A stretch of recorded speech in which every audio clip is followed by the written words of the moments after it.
Salve pessoal, estamos voltando aqui com os vídeos no canal Papo de Classe e agora uma nova fase, né? Vamos fazer alguns reacts aí sobre temas que estão rolando na sociedade no momento. Hoje nós vamos ver um debate de alto nível, né, entre Emílio Surita e a turma do Pânico ali e o deputado Nicolas Ferreira sobre o tema escala 6x1.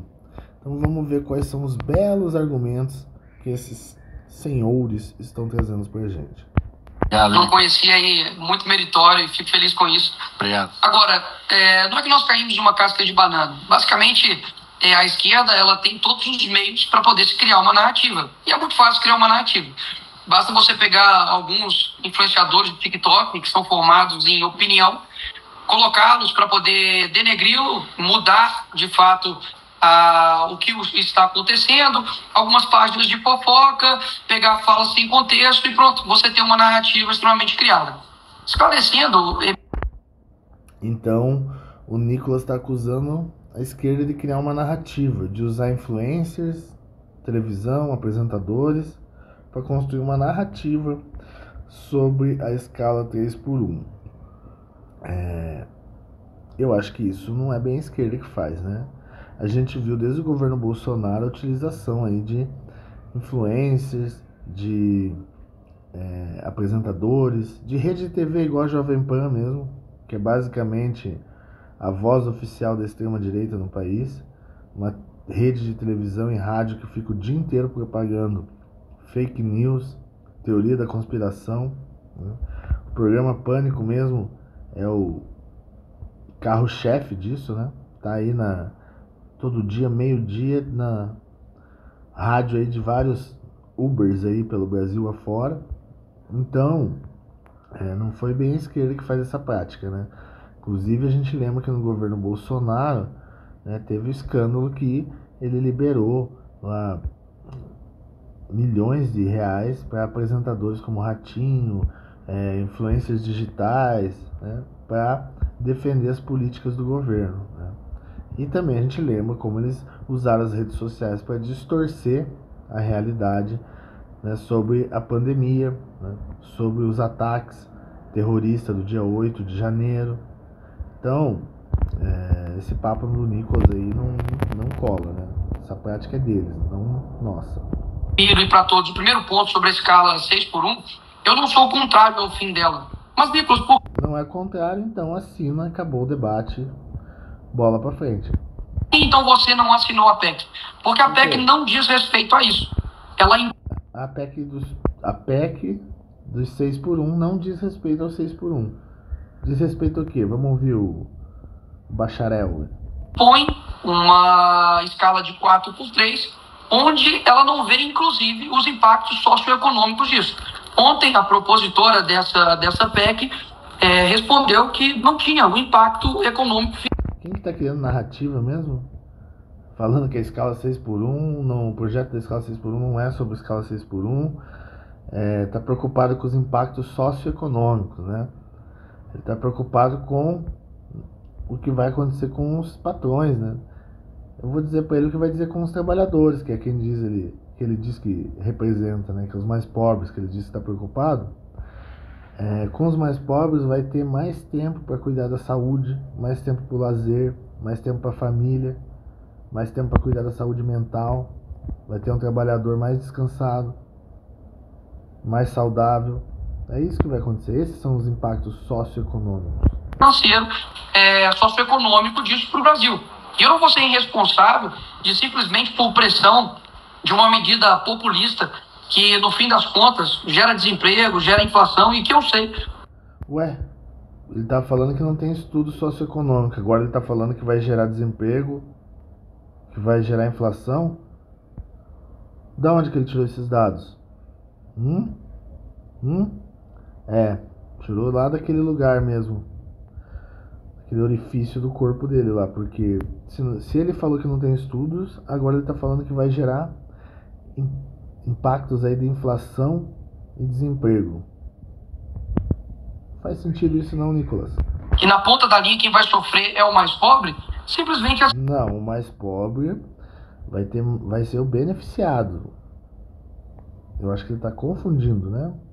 O empresário não é o mais pobre, tá? O trabalhador é o mais pobre.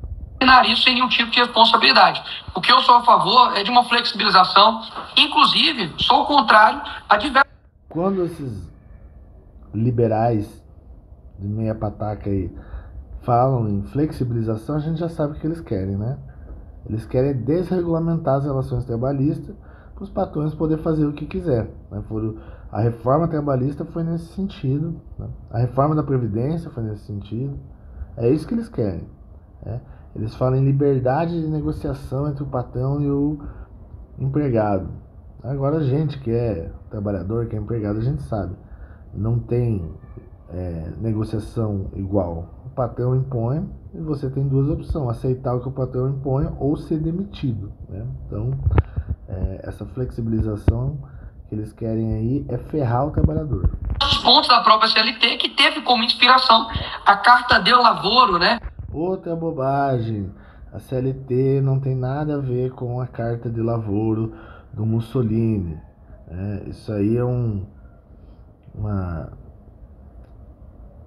fake news, mas é uma distorção da história. E eu, como professor de história, sempre falo isso para meus alunos, né? Não é uma coisa, não tem nada a ver com a outra, né? São documentos bem diferentes, apesar do Getúlio Vargas ter toda a simpatia pelo fascismo que ele tinha, né? Da amizade dele com Mussolini, Hitler, tudo, não é a mesma coisa. E também é outra bobagem: a CLT não é a mesma coisa desde que foi fundada. Ela foi revista, atualizada várias vezes ao longo da história até os dias de hoje. Então esse papo que fala que a CLT é Carta de Lavoro lá da década de 30, mentira, né? A CLT é atualizada, várias emendas, vários ajustes nela aí ao longo do tempo. Do verdadeiro fascista Benedito Mussolini, e que a esquerda sempre... Benedito Mussolini, o deputado aí que se diz tão culto, né? O Benedito Mussolini. Quem que é Benedito Mussolini?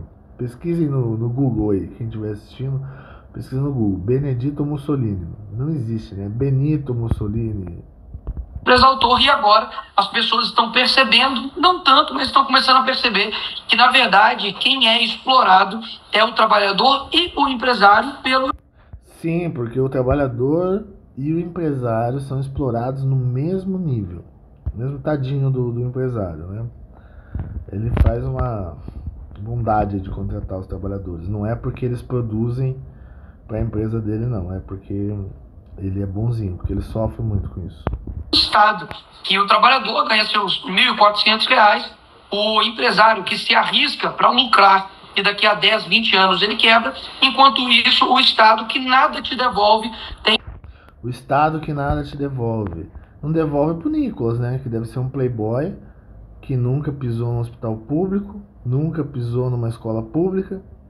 Aí para ele realmente não deve devolver muita coisa.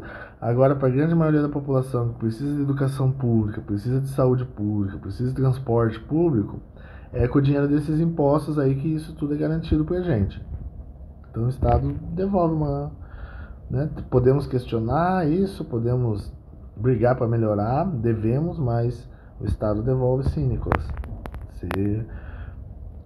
Bom, mas o cara que fala Benedito Mussolini também não deve entender muito. Aí explorado a todos. Então esse é o meu ponto. Eu expliquei isso, obviamente recebi algumas críticas, o que não é sinônimo de que eu esteja errado, mas o meu vídeo, por exemplo, bateu quase 20 milhões de visualizações, mais de 1 milhão de curtidas, mostrando que quando você tem uma seriedade, Emílio, então pro Nicolas, né, a quantidade de visualizações, de likes é sinônimo de tá certo. Então a gente devia deixar aí as Kardashian governar o mundo, né? Porque acho difícil bater os likes e visualizações delas. Mas vamos ver aqui como que segue o negócio. De tratar a respeito do tema, as pessoas te compreendem. Porque seria extremamente irresponsável eu, por exemplo, fazer uma PEC dizendo: vamos aumentar o salário mínimo em 10 vezes, vamos reduzir a carga horária para 20 horas semanais. Mas quais são os impactos disso? E a esquerda, ela gera narrativas em todo o aspecto, porque sabe que ela está perdendo a comunicação com a classe trabalhadora mais humilde. Então fez essa proposta alucinante, que inclusive tem um erro de matemática de ensino fundamental, colocando... Pera aí, gente, agora preste atenção que o cara que fala Benedito Mussolini vai querer dar aula de matemática agora. Como se 8 vezes 4 fosse 36, e estão literalmente desesperados para poder atrair a atenção dessas pessoas. Mas, ô Nicolas, qual que é o objetivo da esquerda? Porque eles sabem o impacto econômico que isso vai causar. Qual é o objetivo, além de fomentar a guerra de classe? É só isso, que é o patrão contra o... Qual que é o objetivo da esquerda, além de fomentar uma guerra de classe? O nível do entrevistador é próximo ao do entrevistado, né? Pobre, ou tem algum outro objetivo a mais? Olha, eu posso dizer que o impacto financeiro disso, eu inclusive estou aqui com um estudo feito pela FIENG, do Flávio Rospel, que mostra todo o impacto socioeconômico disso daqui, e mostra, por exemplo, o Brasil, numa redução, por exemplo, da carga para 36 horas, por exemplo, o impacto... Ele está trazendo um estudo feito pela Federação, né, dos Patrões. Alguém tem algum palpite aí do que esse estudo vai apontar? Disso é uma perda de 38 bilhões por semana, e para Minas Gerais, por exemplo, 3,6 bilhões. Ou seja, todos esses impactos, as consequências negativas, elas irão ocorrer. Só que sempre a esquerda ela nunca assume a responsabilidade disso. E o que as pessoas precisam compreender é, como diz Ayn Rand, né, você pode ignorar a realidade, mas você não pode ignorar a consequência da realidade. E é claro... Aí o cara traz uma citação que ele deve ter ouvido num livro de autoajuda, joga do nada no meio da conversa para parecer que é inteligente, parecer que é culto.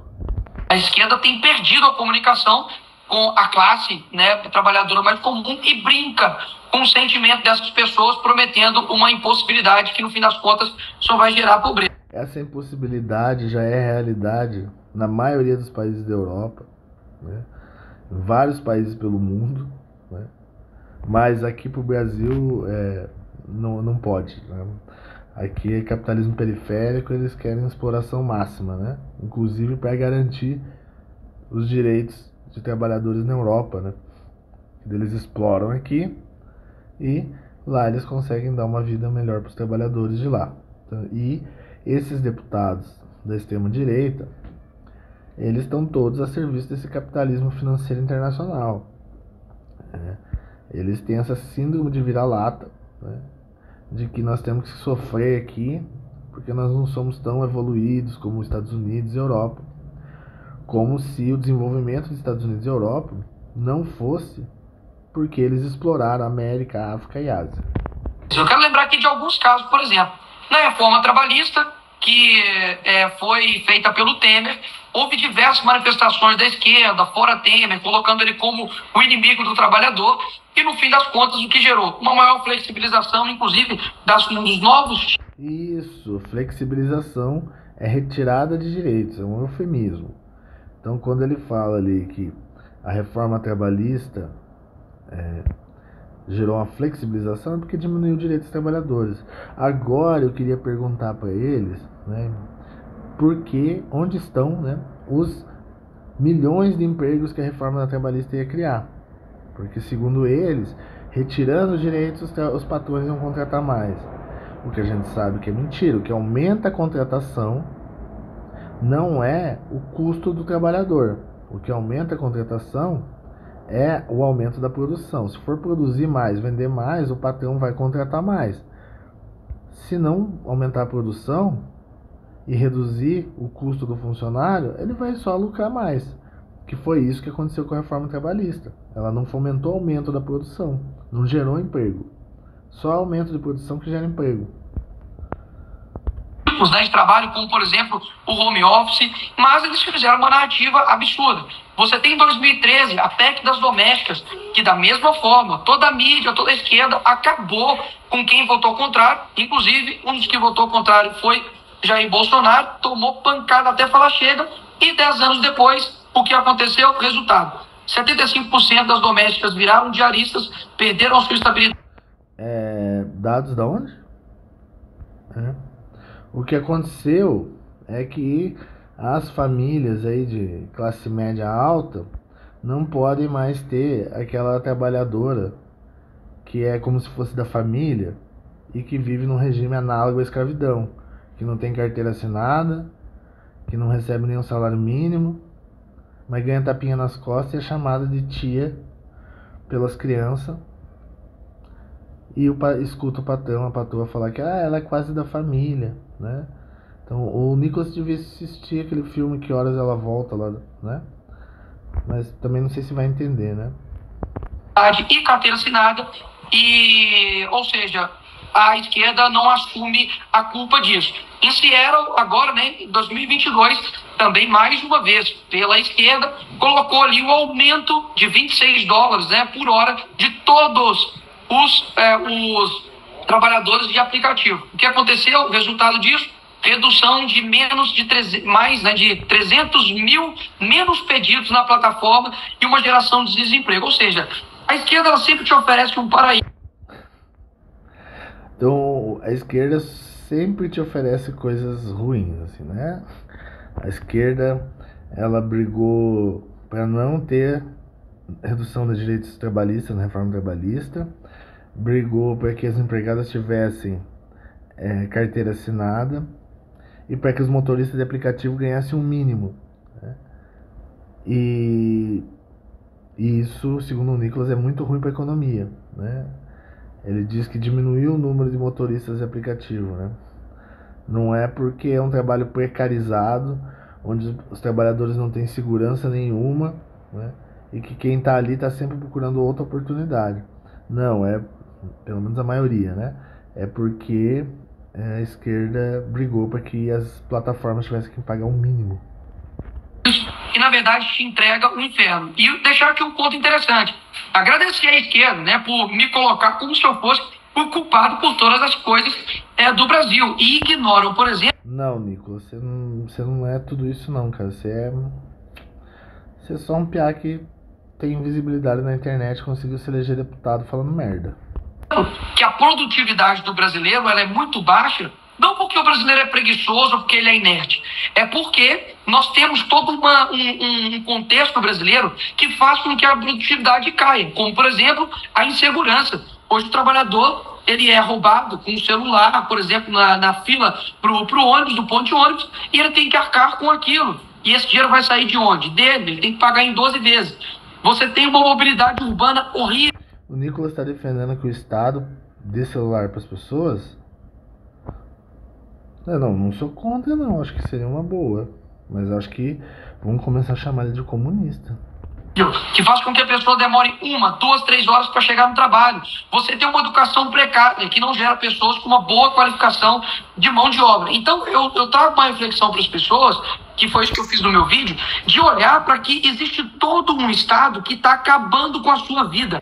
E isso, né, tem toda uma estrutura social de um Estado burguês, onde, né, as grandes corporações interferem na gestão do Estado, inclusive financiando os deputados como o Nicolas. E nós temos aí a gestão da educação, da saúde, voltada para os interesses dessas empresas. É isso que acontece em boa parte do país, né? Então, se o Nicolas está preocupado com isso, então vamos começar a lutar aí contra as privatizações, né? Vamos começar a lutar em defesa dos trabalhadores do serviço público, né? Esse é o caminho, né? Para a gente construir uma educação pública de qualidade, saúde pública de qualidade, né? Para que as pessoas tenham uma formação. Por que o Nicolas não é contra a reforma do ensino médio? Se ele acha que as pessoas precisam de qualificação melhor, então precisa de uma educação melhor. E a reforma do ensino médio foi justamente para precarizar a educação pública, a formação dos mais pobres. Então, se o Nicolas está preocupado com essa estrutura do Estado, ele precisa mudar aí a visão dele sobre como o Estado deve ser organizado, porque o que ele defende é a manutenção desse status quo, né? E, gente, vamos parar por aqui porque o vídeo tá ficando longo e ninguém merece ouvir o Nicolas aí por tanto tempo. Então, chegou até o final aí, deixa seu like aí, curte o canal aí, e se tiver alguma sugestão, comentário, deixa aí embaixo aí e vamos conversando. Segue a gente lá no Instagram também. Abraço!